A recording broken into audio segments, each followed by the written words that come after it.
আপনাদেরকে সবসময় নারায়ণগঞ্জে আমি যখন প্রতিবাদ করেছি সর্বক্ষণ হত্যার বিরুদ্ধে, অত্যাচারের বিরুদ্ধে, জুলুমের বিরুদ্ধে, আর আজকে আমি কি অপরাধী? তো যাই হোক, এটার বিচার আল্লাহ আছে, আমার নানুভাষী আছে, তারা দেখবে, আপনারা আছেন দেখবেন।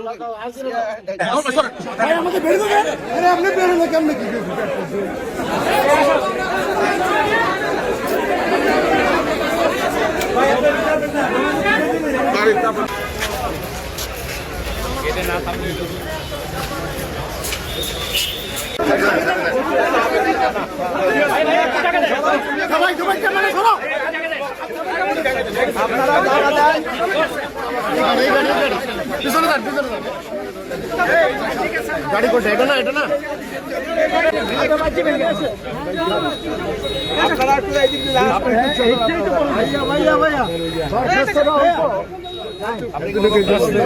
অল্প কিন্তু বিষয়টা গুরুত্ব।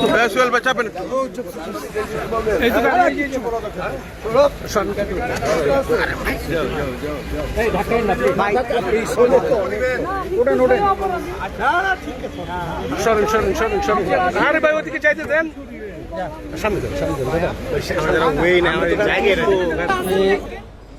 নারায়ণগঞ্জ সিটি কর্পোরেশনের সাবেক মেয়র সেলিনা হায়াত আইবির নারায়ণগঞ্জ থানার মোকদ্দমায় হাজিরা ছিল। এই মোকদ্দমাটি মহামান্য হাইকোর্টে জামিন প্রাপ্ত হইলে পরবর্তী পর্যায়ে এই মোকদ্দমাটি মহামান্য চেম্বার জজে যায়। চেম্বার জজ যাওয়ার পরে পূর্ণাঙ্গ বেঞ্চ আপিল বিভাগে শুনানি হওয়ার পর ওনার জামিন রুল নিষ্পত্তি পর্যন্ত নিষ্পত্তি করেছেন, আদেশ দিয়েছেন মহামান্য আপিল বিভাগ।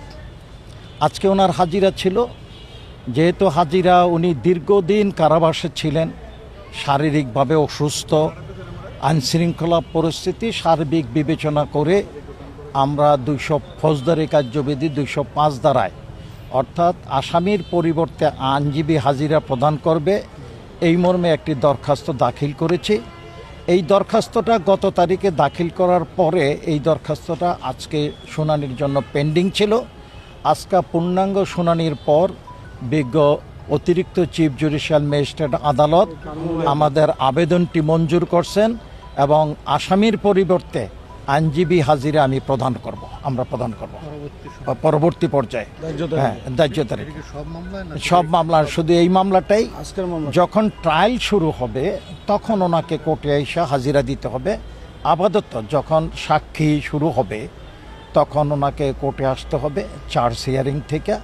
এখন আপাতত যতক্ষণ পর্যন্ত চার্জশিট না হয়, মামলাটা বিচারের জন্য বিজ্ঞ আদালতে, সংশ্লিষ্ট আদালতে বদলি না হয়, ততদিন পর্যন্ত আইনজীবী হাজিরা চলবে। আসামির পরিবর্তে আইনজীবী হাজিরা। উনি যথাযথভাবে বিজ্ঞ আদালতে যথাসময়ে উপস্থিত হয়েছেন। As a law abiding people হিসাবে উনি নিম্ন আদালত থেকে উচ্চ আদালতে সর্বত্রই এবং আইনের প্রতি যে উনি শ্রদ্ধাশীল, এইটা আমরা প্রমাণ করেছি। ক্লিয়ার করবেন এই নারায়ণগঞ্জ থানার মামলা, যেই মামলাটা মেয়রকে বাড়ির থেকে গ্রেপ্তার করার পরে রাস্তায় তার গাড়িতে হামলা হয়েছে, সেই মামলাটায় তাকে আসামি শ্রেণীভুক্ত করে এজাহার দেয়।